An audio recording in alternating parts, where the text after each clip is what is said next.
더불어민주당 공식 팟캐스트 진짜 나타났다 시즌3 33번째 방송 시작하겠습니다. 우선 저와 함께 진3를 만들어가는 진행자 당 디지털 소통위원회 최민희 위원장 나오셨습니다. 안녕하세요. 반갑습니다. 이거 안 하나요 오늘은? 오늘은 다소 점잖은 분위기에서. 강훈식 의원이 가만히 있네요. 와라고. 예. 원래 분위기가 좀 다른 모양이네요. 좀. 저 활기차게 시작하죠. 좀 이따 보여드릴게요. 예. 네, 우리 최민희 위원장님. 네. 국정기획 자문 활동이 완전히 끝났잖아요. 이제 대국민 보고도 했고. 이제 조금 시간이 그쵸. 남겠습니다. 예, 바쁜 거 다 이제 지난 것 같은데. 예. 근데요, 저 뒤치다거리 하느라고 사실은 뒤에서 바빠요. 뒤치다거리요? 어떤 뒤치다거리 하고 계세요?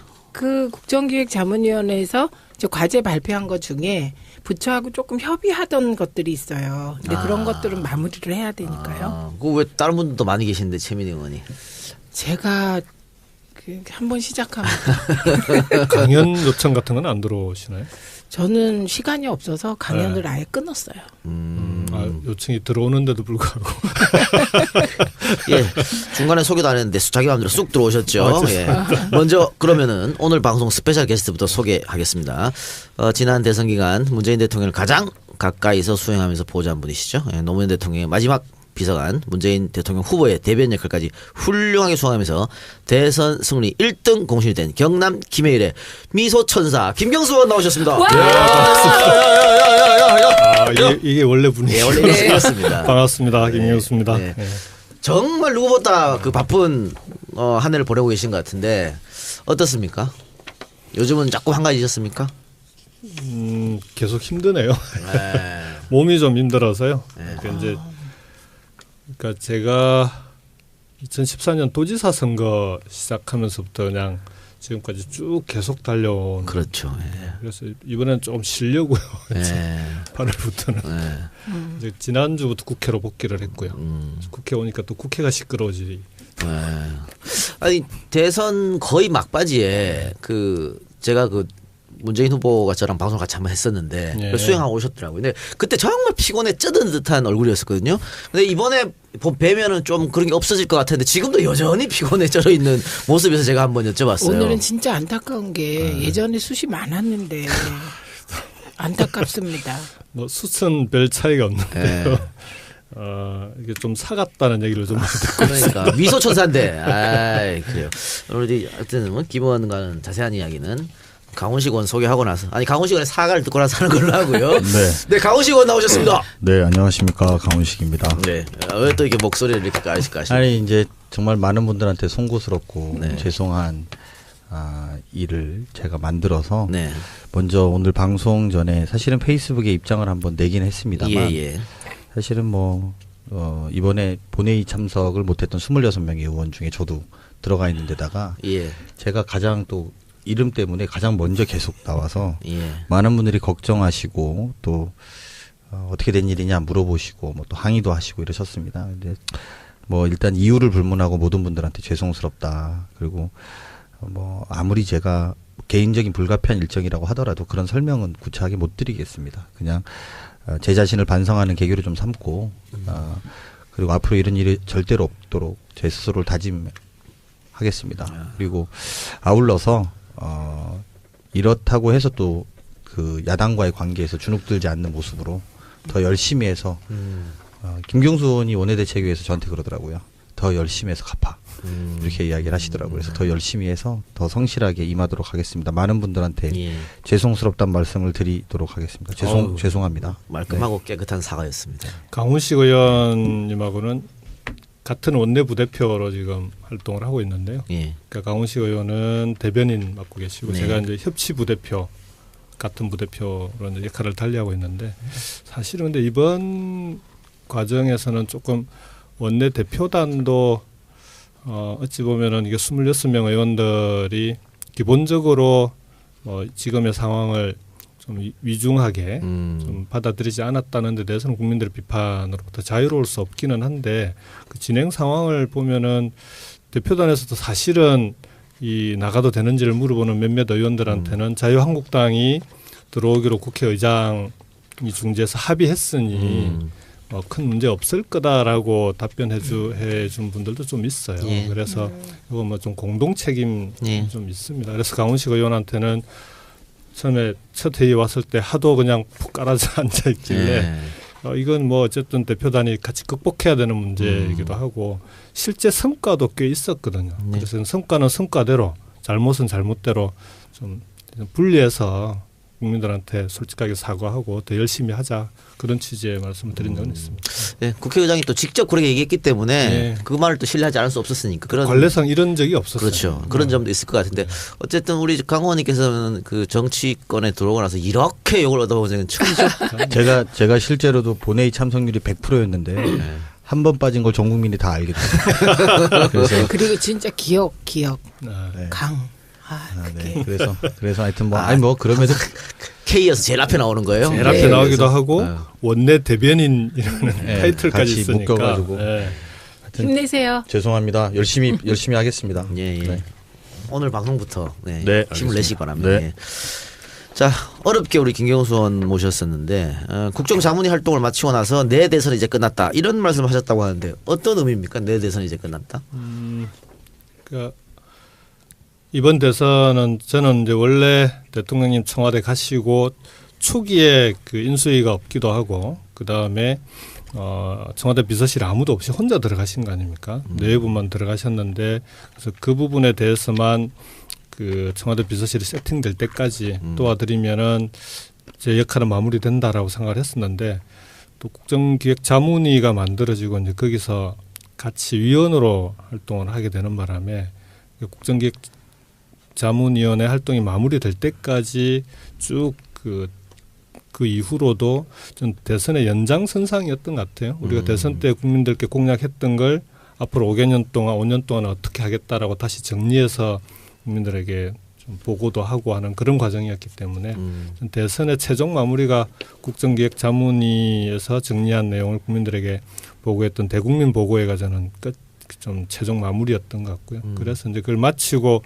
국회로 오면서 이제서야 대선이 좀 마무리된 것 같다는 취지로 말씀을 드렸었는데 또 이게 표현을 보니까 내 대선은 이제 끝났다라고 해서 조금 자극적으로 원래 자극적으로 나가요 사실은.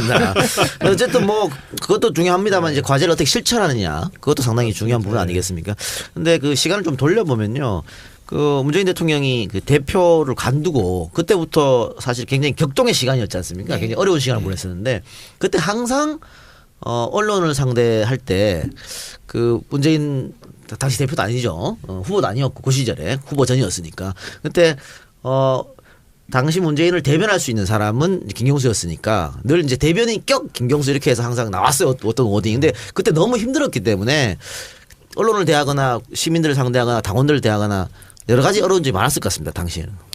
그러니까 총선 끝나고 서울에 이제 등원 5월 30일 등원하러 하고 이제 서울을 왔는데 근데 와서 제가 전에 2012년도에 공보특보를 맡았었잖아요. 그래서 그 당시에 이제 그 기자들과의 관계도 있고 해서 이제 기자실에 가서 인사도 하고 언론인들하고 뭐 이런저런 좀 얘기를 듣는데 문재인 전 대표 그 당시에 전 대표죠. 문재인 전 대표와 이 언론과의 관계, 특히 기자들과의 관계가 우리한테 우호적이었던 기자들의 반응이 너무 안 좋은 거예요. 그 사이에 얘기를 들어보니까 문 전 대표가 꼭 다른 직함이 없으니까 서포트하는 무슨 캠프가 있는 것도 아니고 그때만 해도 그 기존의 의원 시절에 그 의원회관에 있던 보좌관, 비서진들 몇 명이 서포트를 하고 있는데 이게 뭐 공식 공보 기능이 있는 것도 아니고 그러니까 이제 일정이나 이런 걸 다 담당하는 팀에서 공보까지 같이 맡아버리니까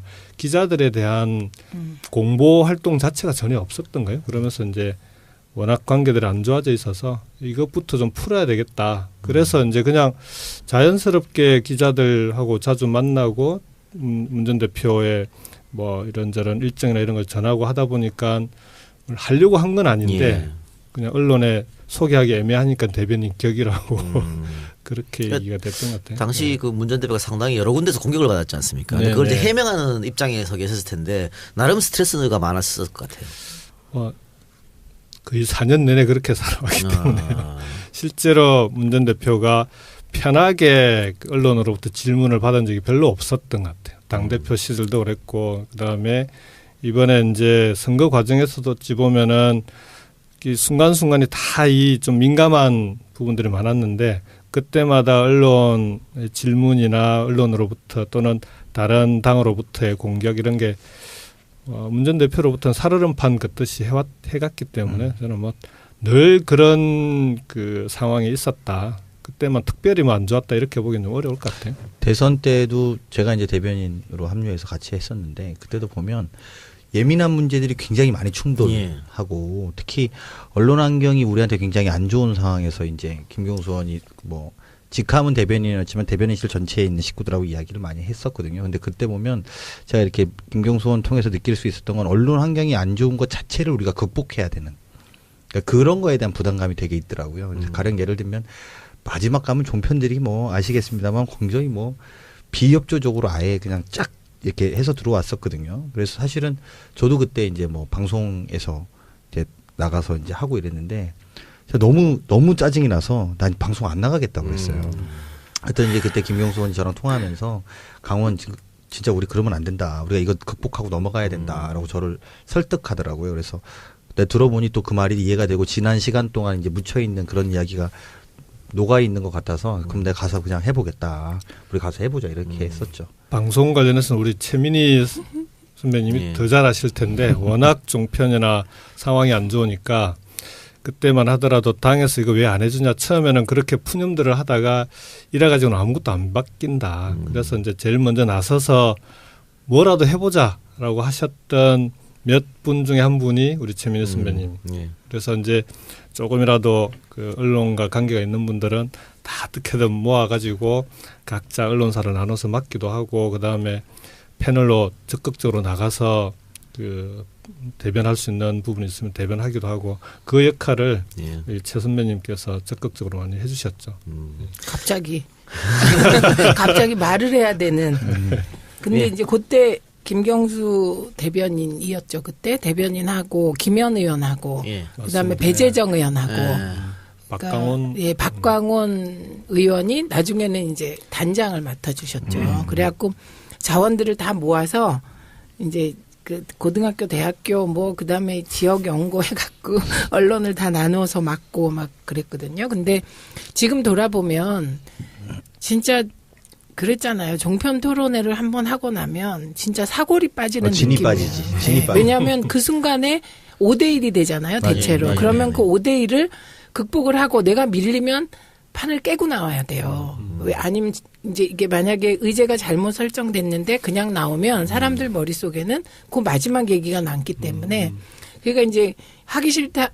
진짜 하기 싫다 이걸 100% 이해하죠. 그러니까 그런데 진짜 힘이 들더라고요. 네. 그러니까 하기 싫다고 안 나가면 어떻게 되냐 그러면 3대0, 4대0이 되는 거예요. 그렇죠. 아무도 변호해주지 않는 저쪽 판이 되는데 그래도 이제 꾸역꾸역 우리라도 나가자 해서 나가면 3대1, 4대1, 5대1로 이제 싸우는 거죠. 애쓰셨습니다, 다들. 예. 네, 아니 이동영 작가님이 근본 늘 애쓰셨어요. 오늘 이렇게 훈훈하게. 네, 저도 한 3등 공신 됩니다. 그 노 전 대통령 돌아가시고 나서 이제 김경수 의원께서 계속 이제 기매를 지키셨습니다. 그래서 뭐 국회의원도 물론 뭐 낙선하시고 도지사도 나가서 낙선하시고 했었습니다만 결국은 이제 당선이 되셨고요. 그 이후로 이제 정권도 교체해서 문재인 대통령이 당선이 됐습니다. 그리고 나서 얼마나 있다가 이제 노 대통령 8주기 추도식이 있었지 않습니까? 네. 정말 그 남다른 감회가 있었을 것 같아요. 어떠셨어요? 그러니까 추도식 전에 이제 이번 총선에서 이제 당선되고 나서 그 다음 날 바로 이제 새벽에 아침 일찍 봉화를 찾았는데요. 당선도 또 김해 시민들이 우리 당에서는 전국에서 가장 높은 득표율로 또 당선을 시켜주셔서 정말 대통령님께서 그 늘 가슴에 한으로 있는 것 중에 하나가 나는 고향에서도 지지받지 못했다. 그러니까 정치인으로 살아오면서 지역주의 극복을 위해서 그렇게 노력을 했는데 마지막까지 2002년 대선에서도 고향인 김해에서 졌습니다. 그래서 당신은 고향에서도 지지받지 못하는 실패한 정치인이다. 이 말씀을 그 입에 달고 계셨는데 그 김해에서 이제 그렇게 좀 김해 시민들이 바뀐 모습을 보여드렸다는 게 저로서는 이제 감회가 새로웠던 것 같고요. 그래서 그날 대통령님께 이제 당선증을 가지고 인사드렸을 때가 훨씬 좀 감회가 남달랐고 이번 추도식 때는 뭐 문재인 대통령께서 직접 참석을 하셨으니까 또 그때하고는 또 다른 좀 그런 감회가 있었죠. 특히 문재인 대통령님께서 근데 잘 정리를 좀 해주셨던 것 같아요. 우리가 앞으로 노무현 대통령을 전 대통령에 대해서 어떻게 이후에 이제 국민들과 함께 해야 되느냐 이런 점에서 국민 모두의 대통령, 전직 대통령들에 대해서 우리가 역사로서 받아들일 수 있는 그런 좀 그 관점에서 앞으로 좀 해나가자 이런 취지로 어쨌든 오늘만 참석하고 이후 추도식에는 참석하지 않겠다라고도 말씀을 하시고 그리고 그런 게 여러모로 좀 의미 있었던 것 같습니다. 작년까지 추도식은 어떻게 보면 좀 슬픔이 많은 추도식이었다면 올해는 조금 희망이 있는 그런 추도식이었던 거 그게 좀 달랐던 것 같은데 그 고향에서도 선택받지 못했던 이 얘기 들으니 갑자기 생각나는데요. 그 언론에서 요즘 내년 그 지방선거에 경남도지사 하마평에 좀 오르더라고요. 김경수 이렇게. 바로 그렇게 훅 하고 그냥 생각나서 뭐 여쭤봐세요. 슬슬쩍 여쭤봐야 돼요. 이런 거는. 그 저도 뭐 이런 인터뷰나 이런 경우에 지역 언론에서 특히 그런 질문들이 많아서 늘 그렇게 답변하고 있습니다. 저는 그 김해 시민들이 국회의원으로 뽑아준 김해 시민들의 뜻이 있고 그 다음에 초선 의원이 당선된 지 채 2년도 되지 않아서 다른 선거에 나가기 위해서 그만두는 건 그건 정치적인 신이나 원칙에 맞지 않는다고 봅니다. 그래서 불가피한 사정이 있어서 예를 들어서 정말 문재인 대통령의 지지도가 폭락을 하고 남북관계가 정말 안 좋아서 아무도 나갈 사람이 없다. 그런 최악의 상황이 아니면 그러니까 누구도 나갈 사람이 없어서 총대를 매야 되는 상황이 아니라면 제가 굳이 내년 선거에 제가 나서거나 할 일은 어렵지 않겠냐 이렇게 얘기를 합니다. 근데요 지금 저희가 예측하는 내년 지방선거 전후 지지율이 대통령 지지율 60% 정도입니다. 이 시대에 참 예언이 있네. 그러니까 지금처럼 대통령님의 지지도가 연착륙하고 그리고 지금 경남만 하더라도 나서겠다고 하는 분들이 꽤 있습니다. 현역 의원도 계시고 하기 때문에 그런 분들을 중심으로 경선을 잘 치르고 힘을 모아서 선거를 치러내면 정말 경남도 내년에 가능성이 대단히 높다 그렇게 봅니다. 그 김경수 의원에게 제가 가장 인상적인 장면이 그 김해 국회의원 선거 나가서 떨어졌을 때 떨어지고 나서 첫 선거에서 떨어지고서 낙선 인사를 했잖아요. 근데 그게 비가 오는 것 같았는데 이렇게 빗속에서 인사를 하고 있다가 갑자기 눈물을 막 흘리는 것 같았어요. 그 장면이 저한테는 가장 인상적으로 남았어요. 눈물인지 빗물인지. 네, 그 뭐 분간이 안 되는 막 그런 장면이 있었거든요. 그 모습이 저는 그냥 김경수 그럼 그게 먼저 떠올라요.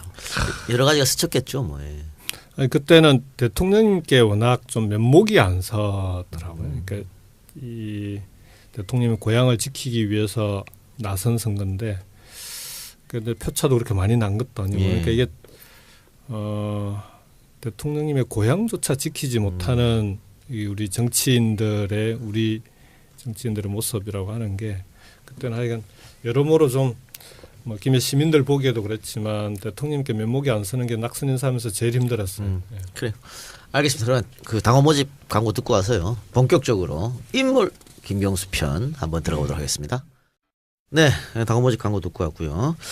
그 이번 정부는 그 전 정부와 달리 인수위가 없었지 않습니까? 그래서 대통령이 당선되자마자 바로 직무를 수행했어야 되는데 그래서 아마 김경수 의원이 한동안은 청와대에 계속 있으면서 대통령을 보좌했었죠.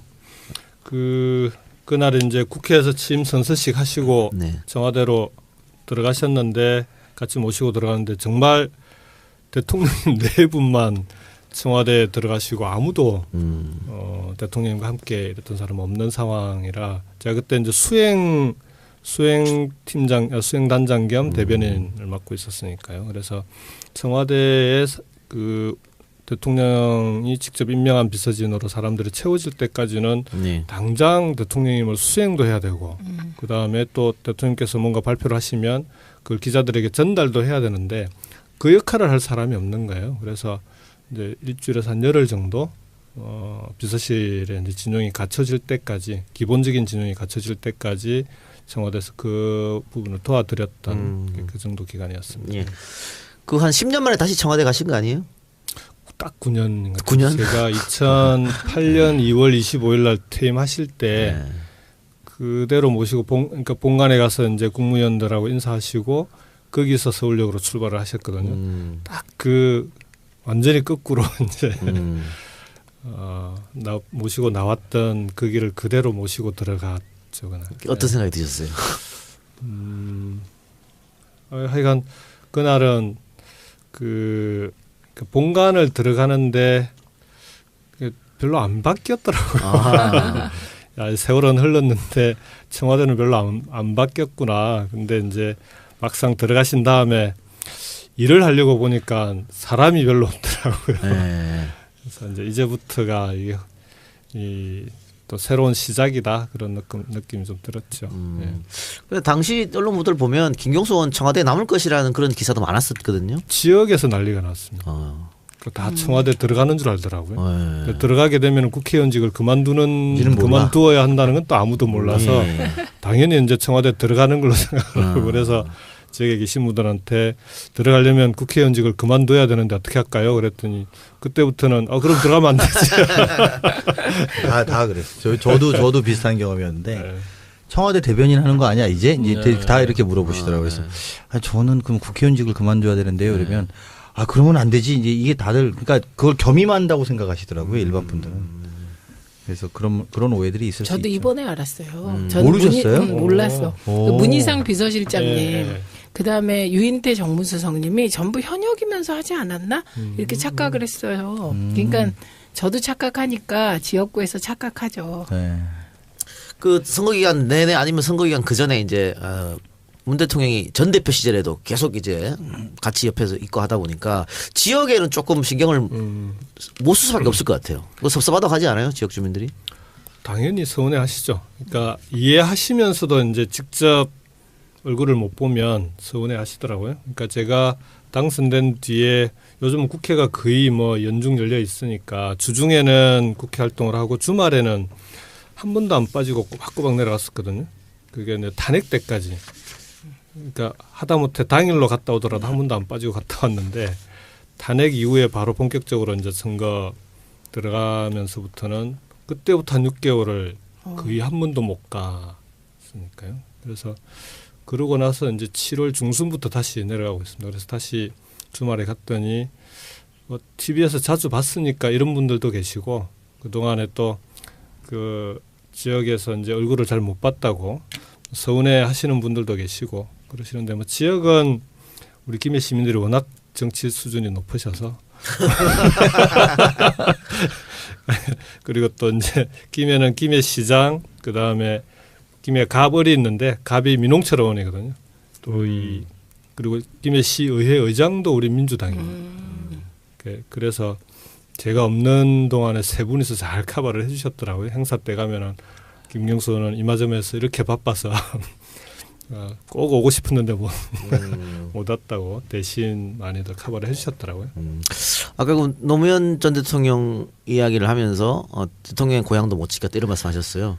근데 김경수 의원 고향은 김해가 아니잖아요. 그러게요. 저는 제가 김해 김가라는 것 외에는 아무런 시조 할아버지 고향이시죠.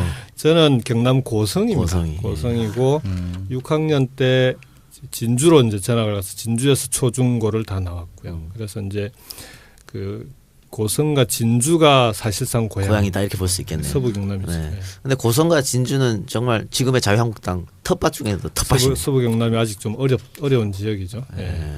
그러니까 그 저번에 고성 군수 왜 선거 때 친구분이 나가셨었잖아요. 2014년 보궐선거였죠. 그 제 초등학교 동기고 고성 통영 우리 당 지역위원장이 백두현 위원장이라고 제 초등학교 때 3년을 같은 반을 하고 3년 내내 우리 반 반장을 했던 리더십이 뛰어난 분이구나. 그래서 제가 6학년 때 전학을 왔더니 또 정교회장까지 했더라고요. 그래서 이제 그 백두현 위원장이 고성군수 보궐선거에 출마를 했었는데 무소속까지 3파전이었는데 20% 가까이 지지를 얻었거든요. 네. 그러니까 이제 30%면 당선권인데 그래서 그 전에는 이 선거 비용 보전도 제대로 못 받던 지역인데 20%까지 나왔던 게 대단히 이제 그 뭐 좀 많이 그 달라지고 있구나. 지지도가 많이 올랐던 그런 보궐선거고 실제로 고성이 읍 있고 면이 있는데 읍은 분위기가 많이 바뀌었더라고요. 근데 면 단위는 여전히 이제 어르신들이 워낙 많으니까. 네. 그래서 뭐 저도 같이 내려가서 도와주고 네, 했었습니다만. 네, 맞습니다. 그때도 김경수는 엄청나게 도와줬었거든요. 그 얘기를 친구라고. 그때 오셨다가 아니야. 그리고 넌 너무 잘하셔가지고 어떻게 잘하지? 이런 것까지 안 와. 지금 별의별 때를 다 도와줘요. 민주당에서 콜라면 어디든지 가. 근데 지금 대통령 탄핵하고 또 정권 교체하고 지금의 어떤 고성이나 진주나 이 분위기가 어떤지 한번 여쭙고 싶어서. 그 백두현 위원장이 이번에 그 청와대 행정관으로 자치분권 비서관실의 행정관으로 지금 와서 일을 하고 있고요. 그랬더니 고성 군민들이 이 백두현 위원장에 대해서 실제로 좀 이게 그런 역할에 대한 기대들이 되게 높아졌더라고요. 여기 고성에 계시는 어르신들이 이제 가끔 문자도 보내고 전화도 주고 하시는데 지역에서 좀 지난 보궐선거 때 떨어진 데 대해서 좀 아쉬워하시는 분들이 꽤 있었거든요. 그래서 이제 인물 하나 좀 제대로 키워서 고성에 제대로 좀 일꾼을 만들어 보자 이런 분위기들이 실제로 있습니다. 고성 쪽은. 그리고 진주는 그 이제 정영훈 위원장하고 서소연 위원장이 좀 지역을 맡고 있는데 진주시가 오히려 조금 더 제가 도지사 선거 때도 득표율로만 보면은 진주보다 고성이 더 나왔습니다. 생각보다 큰 도시인데도 그게 아직은 잘. 이번 대선 때는 그래도 진주는 분위기가 많이 좋아졌어요. 많이 좋아졌고. 30% 이상 득표를. 그래도 진주의 서소연 위원장은 여성 위원장인데 진짜 열심히 합니다. 맞습니다. 씩씩하게. 어려운 지역에서 그렇게 오랫동안 하기 버티기가 힘들죠. 쉽지 않은데. 그래서 고성에서 태어나서 진주로 전학 가서 학교는 다 진주에서 나오시고 이제 대학교는 서울로 오셔서 정치를 해야겠다는 생각은 언제부터 하신 거예요? 제가 국회를 94년도에 92년에 대학을 졸업한 다음에 이 얘기를 해야 되나? 제가 그 신생 월간지 이제 선배들과 월간지를 창간하고 당시에 지방자치를 막 시작할 때잖아요. 그래서 지방자치 관련 월간지를 선배가 창간하길래 1년 정도 같이 기자 생활을 했었습니다. 이건 나 처음 들어요. 네. 근데 기자 생활을 했다고 하기엔 좀 민망해서. 여기도 기자 출신이잖아요. 저는 말지 1호 그러니까. 기자입니다. 그 월간지였는데 제가 이제 거기 있다가 94년도에 국회 국정감사가 있는데 신계륜 의원실이었어요. 국정감사 때 방에 보좌진들이 갑자기 빈 거예요. 많이 나가기도 하고. 그래서 이제 사람이 없으니까 와서 국감만 좀 도와달라고 그 방에 있는 보좌관에 학생운동할 때 같이 했던 선배인데 그래서 국감 한 달 도와주러 갔다가 그때부터 이제 의원회관 생활을 시작을 그러니까 했죠. 신계륜 의원 보좌진이었네요. 그렇죠. 94년부터 조합이 뭐가 잘 안 되는데. 임채정 의원 보좌도 하셨죠. 그렇죠. 2000년에 이제 임채정 의원 보좌관을 하다가 국민의 정부 이제 2001년이죠. 2001년 9월달에 정무수석실 보좌관으로 청와대를 잠깐 들어갔었어요. 3개월 임채정 의원실에 있다가 9.11 테러 나던 날이었는데 그리고 보좌관으로 들어갔다가 3개월 만에 쫓겨나왔습니다. 쫓겨났어요? 신원조회가 통과가 안 되더라고요. 그 학생운동 경력 때문에? 아니요. 그때만 해도 이제 학생운동 경력은 신원조회에 아무 문제가 안 되던 시절이었는데 그래서 그 정무수석이 이제 경호실장한테 가서 3번을 담판을 했는데 마지막 담판을 할 때 이유가 뭐냐 그랬더니 제가 67년생인데 태어나기 전에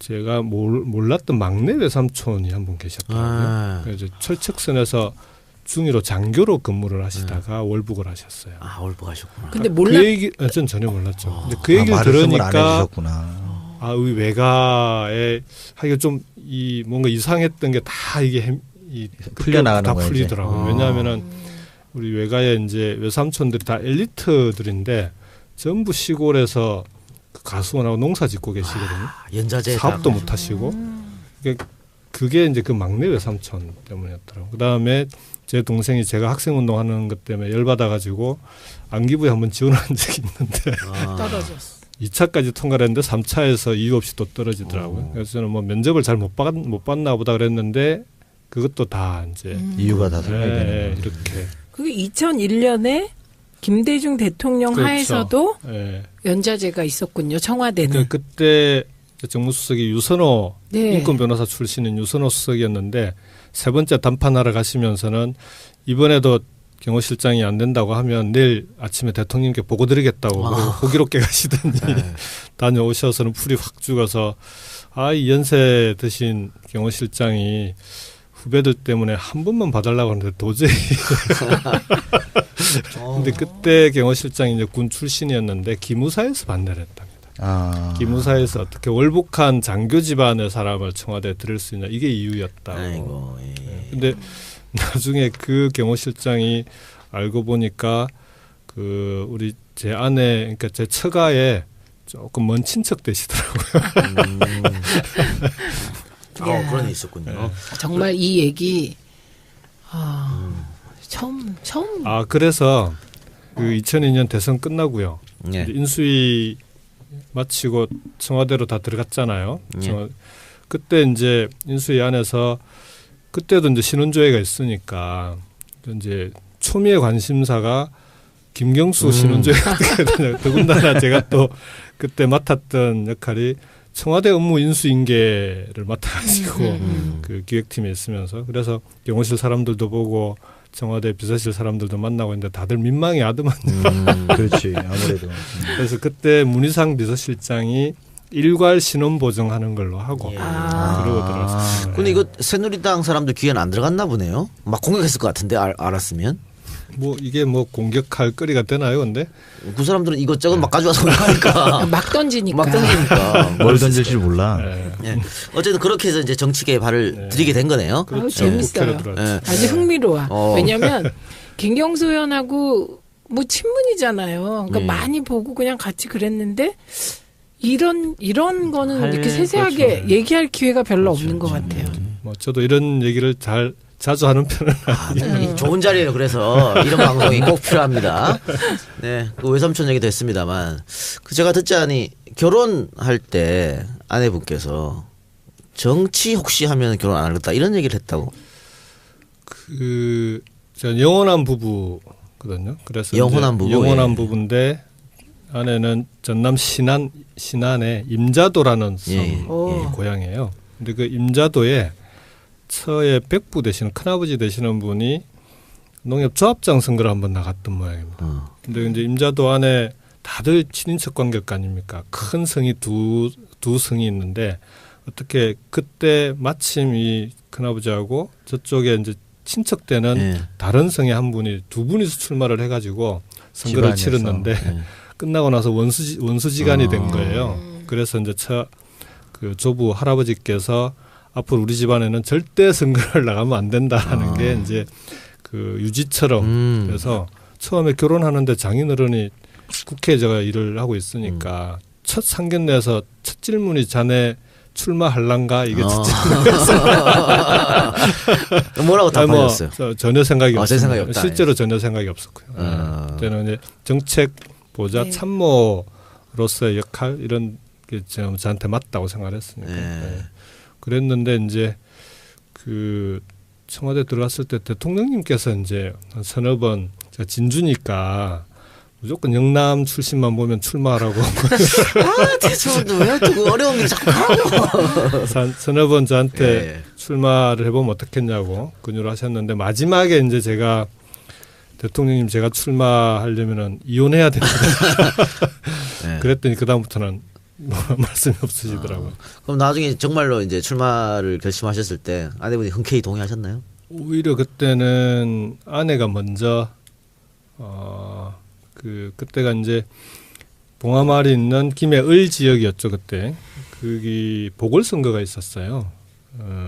제철국 의원이 이제 그 낙마를 하고 낙마하신 다음에 보궐선거를 치르는데 후보가 이제 우리 당에서는 뭐 이리저리 찾다가 그냥 저보고 무조건 나가야 된다 뭐 이런 분위기여서 연초부터 이제 4월이 재보선인데 그런 요청들이 있어서 원래 저는 이제 뭐 나갈 생각이 전혀 없고 그때 당시에 이제 어떻게 안 나가 보려고 한명숙 총리한테도 부탁을 해보고 그다음에 뭐 유시민 선배, 문성건 선배 등등 그러니까 안 나가기 위해서 부탁을. 그러니까 그분들이 나가시는 게 맞지 않냐고 생각한 그러니까 거죠. 본인이 안 나가기 위해서 다른 분을 나가라고 한 거잖아요. 네, 그러니까 출마를 좀 권유를 드렸는데 다들 네가 나가면 되지 이런 분위기인 거예요. 그쵸. 그래서 근데 결국 그때 안 나갔죠. 국민참여당이 나갔죠. 그때 국민참여당 유시민 선배가 이봉수 특보라고 대통령님 농업특보 하셨던 그 지역의 토박이 출신이신데 그분을 후보로 내세워서 이제 출마를 하시길래 근데 그때부터 이제 우리 재단 회원들 사이에서 편이 갈려가지고 그 회원들 사이에서 막 험악하게 게시판에서 막 욕설이 오가고 이런 분위기라 시끄러웠죠. 이대로 가면은 대통령님 그 도와줬던 사람들이 우리들 간에서 이렇게 싸우고 하는 게 대통령께 누가 되겠더라고요. 그래서 그냥 당연히 그러면은 유시민 선배한테 그 한번 상의를 한번 했죠. 이마저마한데 당시 사실은 국민참여당으로 출마하게 되면 그분이 출마하게 되면 지역에서의 평판이 그렇게 이제 좋았던 분은 아니에요. 예. 그러니까 활동을 하시면서 아무래도 활동을 오래 하면 편이 갈리잖아요. 그래서 승리를 좀 보장하기가 쉽지 않은 분위기인데 그 어떻게 하실 거냐 그랬더니 그게 낫다는 거예요. 그러니까 제가 나가서 지게 되면 이 소위 봉화마을 전체의 패배가 되는 거고, 근데 이제 그렇게 하게 되면 국민참여당의 패배니까, 그래서 그렇게 하는 게 낫겠다고 해서 뭐 그것도 일리가 있다고 생각하고 저는 그러면은 제가 뭐 가볍게 불출마 선언을 했죠. 근데 그때는 김경수 의원이 나가면 된다고 우리는 생각했었어요. 뭐 그런 얘기 실제로 있었고요, 사실. 실제로 그렇게 생각하는 사람이 많아요. 그래서 그때 좀 많지는 않았습니다. 김태호 의원이 그때 이제 출마를 했기 때문에. 하여튼 그런저런 얘기 때문에 그때 시끄러웠던 것이고요. 우리 지지자들끼리 문제 트러블이 좀 있었던 것 같은데 원천적으로 좀 궁금한 거는 청와대에서 노 대통령이 이제 봉화마을로 내려가실 때 어떻게 그 당시 이제 비서관이 보좌관이었죠. 비서관. 예. 같이 가자고 먼저 제안하셨나요, 대통령께서? 제가 이제 청와대 처음 들어갈 때는 국정상황실 행정관으로 1년간 일을 했었고 1부속실로 이제 1년 뒤에 대통령님이 탄핵 당하셨다가 복귀하시는 날 1부속실에서 일하지 않겠냐고 제안이 와서 고민을 하다가 마지막에 이제 아내랑 상의를 했는데 아내한테 그때 상의할 때 했던 얘기가 지금 1부속실로 가면 대통령 퇴임하실 때 따라가야 될지 모른다는 얘기를 그때 했었어요. 그런데 이제 저 아내가 그럼 더 좋지 뭐.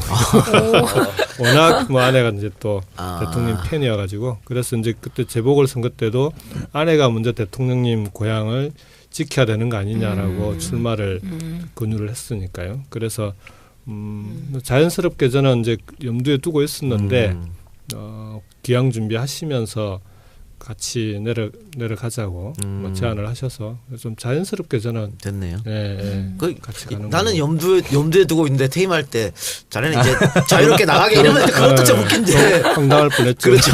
굉장히 황당한 얘기지만 염두에 두고 대통령이 또 가자고 얘기 제안도 하고.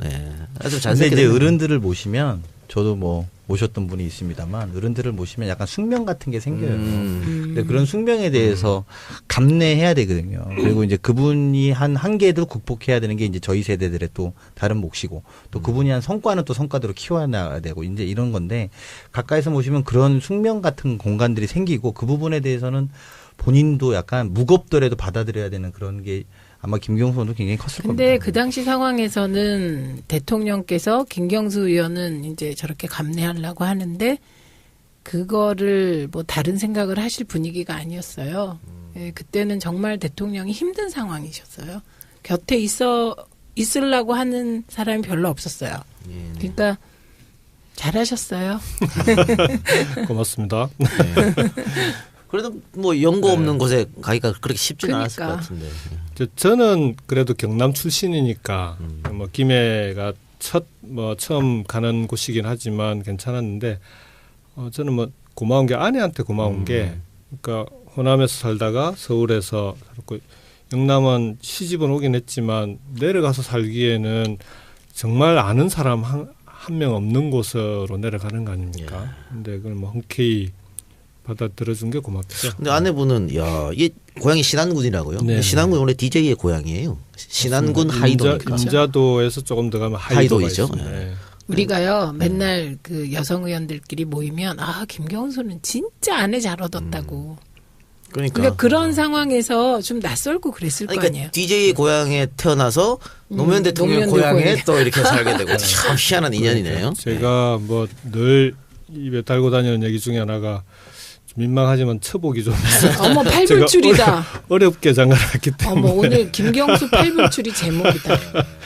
근데 우리가 내려가면 물어보잖아요. 여기 이렇게 와서 사는 게 힘들지 않냐고. 힘들 것 같은데. 근데 한 번도 그런 거 없고 재밌어요. 아니, 좋아요. 그러니까 말 그대로 완전 시골이잖아요. 아니 그리고 얼굴이 그게 이렇게 거짓말하는 게 아니라 진짜 얼굴이 좋아요. 김해를 시골이라고 하시면 아니 봉하마을이 김해는 시골이 아니어도 네, 봉하마을은 깡촌이죠. 깡촌이잖아요. 듣고 계신 봉하마을 주민들께서 죄송합니다. 이동영 작가에게 회초리를 들어주시기 바랍니다. 참고로 김해시는 인구가 53만입니다. 예. 정말 많다. 국회의원 2명 뽑잖아요. 그래서. 근데 이제 봉하마을을 국민들이 워낙 많이 아시고 김해보다 봉하마을을 더 많이 아시니까 김해가 다 봉하마을 같은 줄 아셔요. 그러니까. 그렇지도 않고. 봉하마을 착각해서 경북 봉화로 가시는 분도 많이 계신다. 많아요. 내비게이션을 찍을 때 봉화마을이라고 찍어서 글로 가시는 분들이 꽤 있다고. 그리고 김해 공항도 있습니다. 봉합니다. 아래 하점. 내려가셔서 그리고 나서 정말 매주 수많은 인파가 몰렸잖아요. 저는 예상 못하셨을 것 같아요. 그렇죠. 그러니까 내려가실 때까지만 해도 내려가시는 이제 KTX로 내려가셨잖아요. KTX 안에서 기자들하고 간단하게 간담회 하실 때 하셨던 말씀 중에 내려가면 좀 고민이시라는 거예요. 그러니까 이제 봉화에 있으면 사람들이 안 와도 고민이고 사람들이 또 일이 넘어와서 번잡하게 해도 고민이고. 그러니까 그때 번잡하게는 참여정부 사람들이 이제 번질나게 왔다 갔다 하고 하면은 손님 맞이해야 되니까 그게 이제 내려가시면 이런저런 뭐 좀 구상들이 있는데 좀 번잡해도 고민 이 정도 표현이셨는데 이렇게 구름처럼 몰려올 거라고는 뭐 전혀 상상도 못했죠. 그때 당시로는 대통령에 대한 인식을 확 바꿔준 계기라서 국민들한테도 굉장히 신선한 충격이었고 그것이 이거 되게 신기하다 약간 이런 것도 굉장히 강했던 것 같아요. 그러니까 좋아하는 마음에다가 그런 것까지 하니까 연일 뭐 밖에 정말 매일 나오셔갖고 사람들 만나고 같이 산에 가고 뭐 이런 모습들이 충격적이었죠. 어떤 면에서 보면 신선한 충격. 제가 이제 깨알로 여기서 잊지 말아야 될 분을 또 얘기해야 되는데요. 그때 정권이 바뀌었는데 KBS 사장이 누구였냐? 정연주 사장이었습니다. 그래서 정연주 사장이 다큐 3일, 그 정연주 사장 체제에서 다큐 3일을 했는데 초기에 이제 대통령 할아버지 나오세요. 그 단계에서 이제 김선주 선배 한겨레 그 칼럼도 쓰시고 그랬잖아요. 그런데 이제 다큐 3일을 통해서 그 퇴임한 대통령의 아름다운 모습이 진짜 아름답게 그려졌습니다. 그 이후로 이제 진짜 폭발한 거죠. 근데 대통령은 어떤 생각이 있을게 많은 손님들이 오면은 기쁘기도 하고 부담되기도 하고 그럴 것 같았는데 그런 되게 미안해하셨죠. 그러니까 그렇게 많이 오실 줄을 몰랐고 그다음에 고향에 가시면 하시고 싶었던 게 이제 정말 찢어지게 가난한 농촌 마을의 좀 대명사 봉화마을이. 그러니까 지나가던 까마귀도 이제 울고 지나간 먹을 게 없어서 울고 지나간다고 막 동네 사람들이 얘기할 정도로 그런 동네였는데 직접 내려가셔서 이 농촌 마을을 좀 새롭게 한번 그러니까 살기 좋은 아름다운 농촌 만들기 이런 걸 좀 모델 같은 걸 만들어 보고 싶어 하셨어요. 친환경 농사도 하고 하시면서. 그리고 또 하나는 이 도서관 같은 걸 하나 만들어서 아이들한테 민주주의 교육 이런 걸 좀 좀 본인이 직접 그래서 어릴 때부터 그런 걸 좀 보고 배울 수 있도록. 그러니까 본인이 봉화로 가시는 것 자체가 그렇게 표현하시더만요. 전직 대통령도 또 하나의 권력인데 권력이 나하고 그렇게 멀리 있지 않다라는 걸 보여주는 것만으로도 그게 그렇죠. 민주주의 교육 아니겠냐. 그러니까 언제든지 보고 싶으면 찾아가서 볼 수 있는 사람인 거죠. 대통령이라는 사람이 멀리 그냥 청와대 구중궁궐에 구중궁궐에 있고 퇴임해도 보기 힘든 사람이 아니고 언제든지 보고 싶으면 찾아가서 볼 수 있는 사람, 그게 권력이다. 그런 걸 해보고 싶어 하셨던. 근데요. 그래서 기억나는 게 장군차를 키웠잖아요. 네. 그래갖고 봉화가면 우두치 뿌리고 일을 해야 되는 거야. 그래갖고 그 초기에 처음에 시작할 장군차밭 시작할 때 우리는 대통령 뵈러 간 건데 일 시켰어요? 이 일을 그냥 하루 종일 하니까 대통령께서 나오신 거예요. 노동 무임금에 일 안 하면 네. 안 보여준다. 그런 거였어요. 진짜로. 네. 그래갖고 빨리 정비는 됐죠. 네. 장군차라고 하는 게 이제 김해 지역에 나는 특산 녹차인데 네. 우리나라 녹차가 다 중국에서 전래돼 온 거예요. 근데 이 장군차는 김수로 왕의 왕비가 인도에서 왔잖아요. 예. 그래서 인도 지방에서 남방에서 온 녹차여가지고 다른 차보다 잎이 좀 넓은 녹차입니다. 그래서 장군차라고. 그게 이제 차나무가 불에 강해요.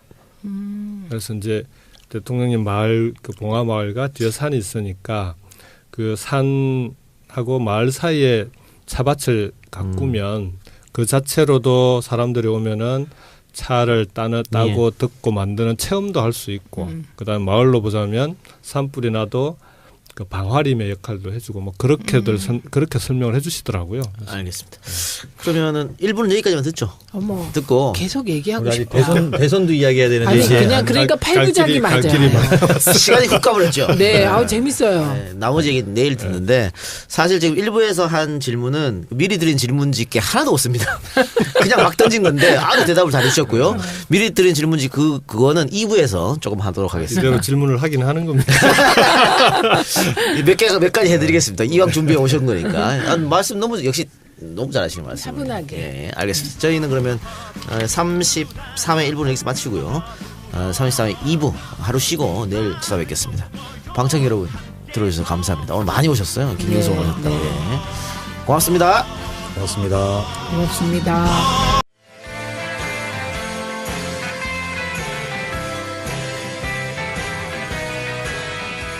선거에 경남도지사 한마평에 좀 오르더라고요. 김경수 이렇게. 바로 그렇게 훅 하고 그냥 생각나서 뭐 여쭤봐세요. 슬슬쩍 여쭤봐야 돼요. 이런 거는. 저도 뭐 이런 인터뷰나 이런 경우에 지역 언론에서 특히 그런 질문들이 많아서 늘 그렇게 답변하고 있습니다. 저는 그 김해 시민들이 국회의원으로 뽑아준 김해 시민들의 뜻이 있고 그 다음에 초선 의원이 당선된 지 채 2년도 되지 않아서 다른 선거에 나가기 위해서 그만두는 건 그건 정치적인 신이나 원칙에 맞지 않는다고 봅니다. 그래서 불가피한 사정이 있어서 예를 들어서 정말 문재인 대통령의 지지도가 폭락을 하고 남북관계가 정말 안 좋아서 아무도 나갈 사람이 없다. 그런 최악의 상황이 아니면 그러니까 누구도 나갈 사람이 없어서 총대를 매야 되는 상황이 아니라면 제가 굳이 내년 선거에 제가 나서거나 할 일은 어렵지 않겠냐 이렇게 얘기를 합니다. 근데요 지금 저희가 예측하는 내년 지방선거 전후 지지율이 대통령 지지율 60% 정도입니다. 이 시대에 참 예언이 있네. 그러니까 지금처럼 대통령님의 지지도가 연착륙하고 그리고 지금 경남만 하더라도 나서겠다고 하는 분들이 꽤 있습니다. 현역 의원도 계시고 하기 때문에 그런 분들을 중심으로 경선을 잘 치르고 힘을 모아서 선거를 치러내면 저는 경남도 내년에 가능성이 대단히 높다 그렇게 봅니다. 그 김경수 의원에게 제가 가장 인상적인 장면이 그 김해 국회의원 선거 나가서 떨어졌을 때 떨어지고 첫 나서 선거입니다. 첫 선거에서 떨어지고서 낙선 인사를 했잖아요. 근데 그게 비가 오는 것 같았는데 이렇게 빗속에서 인사를 하고 있다가 갑자기 눈물을 막 흘리는 것 같았어요. 그 장면이 저한테는 가장 인상적으로 남았어요. 눈물인지 빗물인지. 네, 그 뭐 분간이 안 되는 막 그런 장면이 있었거든요. 그 모습이 저는 그냥 김경수 그럼 그게 먼저 떠올라요. 여러 가지가 스쳤겠죠, 뭐. 아니, 그때는 대통령님께 워낙 좀 면목이 안 서더라고요. 그러니까 이 대통령의 고향을 지키기 위해서 나선 선거인데 근데 표차도 그렇게 많이 난 것도 아니고 그러니까 이게 대통령님의 고향조차 지키지 못하는 이 우리 정치인들의 모습이라고 하는 게 그때는 하여간 여러모로 좀 뭐 김해 시민들 보기에도 그랬지만 대통령님께 면목이 안 서는 게 낙선 인사하면서 제일 힘들었어요. 예. 그래요. 알겠습니다. 그러면 그 당원 모집 광고 듣고 와서요. 본격적으로 인물 김경수 편 한번 들어가 보도록 하겠습니다. 네, 당원 모집 광고 듣고 왔고요. 그 이번 정부는 그 전 정부와 달리 인수위가 없었지 않습니까? 그래서 대통령 당선되자마자 바로 직무를 수행했어야 되는데 그래서 아마 김경수 의원이 한동안은 청와대에 계속 있으면서 대통령을 보좌했었죠. 그날 이제 국회에서 취임 선서식 하시고 청와대로 들어가셨는데 같이 모시고 들어가는데 정말 대통령님 네 분만 청와대에 들어가시고 아무도 대통령님과 함께 이랬던 사람 없는 상황이라 제가 그때 이제 수행단장 겸 대변인을 맡고 있었으니까요. 그래서 청와대에 그 대통령이 직접 임명한 비서진으로 사람들이 채워질 때까지는 당장 대통령님을 수행도 해야 되고 그다음에 또 대통령께서 뭔가 발표를 하시면 그걸 기자들에게 전달도 해야 되는데 그 역할을 할 사람이 없는 거예요. 그래서 이제 일주일에서 한 열흘 정도 비서실에 이제 진용이 갖춰질 때까지 기본적인 진용이 갖춰질 때까지 청와대에서 그 부분을 도와드렸던 그 정도 기간이었습니다. 예. 그 한 10년 만에 다시 청와대 가신 거 아니에요? 딱 9년. 9년? 제가 2008년 2월 25일 날 퇴임하실 때 그대로 모시고 그러니까 본관에 가서 이제 국무위원들하고 인사하시고 거기서 서울역으로 출발을 하셨거든요. 딱 그 완전히 거꾸로 이제 모시고 나왔던 그 길을 그대로 모시고 들어갔죠. 그날. 어떤 생각이 드셨어요? 하여간 그날은 그 본관을 들어가는데 별로 안 바뀌었더라고요. 야, 세월은 흘렀는데 청와대는 별로 안 바뀌었구나. 근데 이제 막상 들어가신 다음에 일을 하려고 보니까 사람이 별로 없더라고요. 그래서 이제 이제부터가 또 새로운 시작이다 그런 느낌이 좀 들었죠. 근데 당시 언론 보도를 보면 김경수 의원 청와대에 남을 것이라는 그런 기사도 많았었거든요. 지역에서 난리가 났습니다.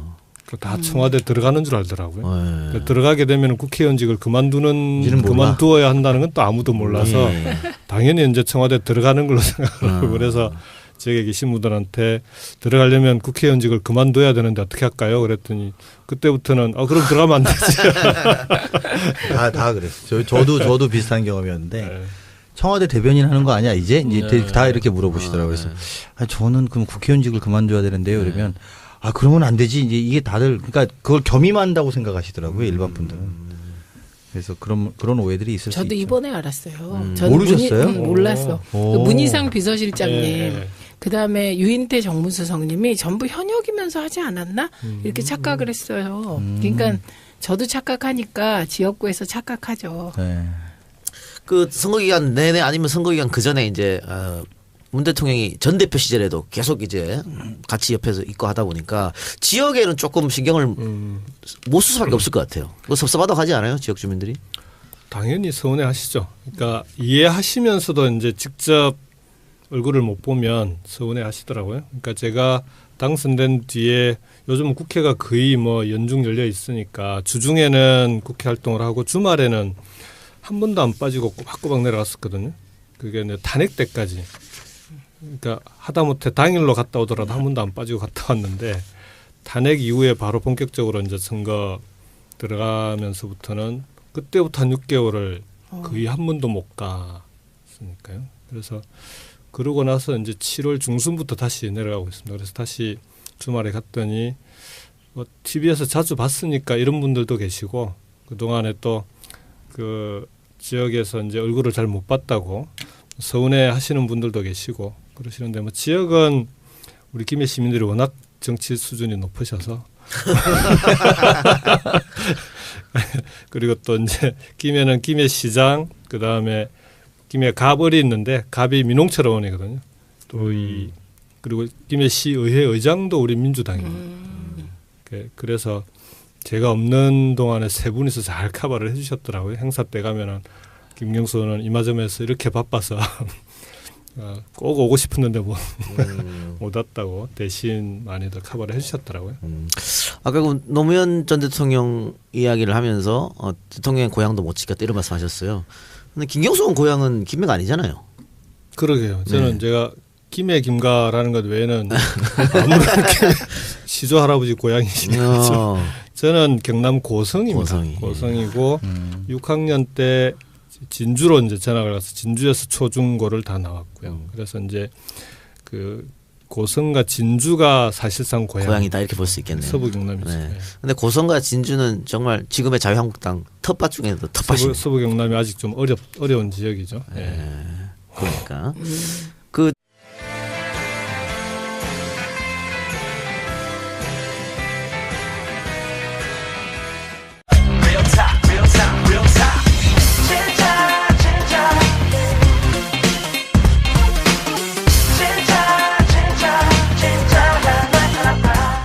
더불어민주당 공식 팟캐스트 진짜 나타났다 시즌 3 33번째 방송 시작하겠습니다.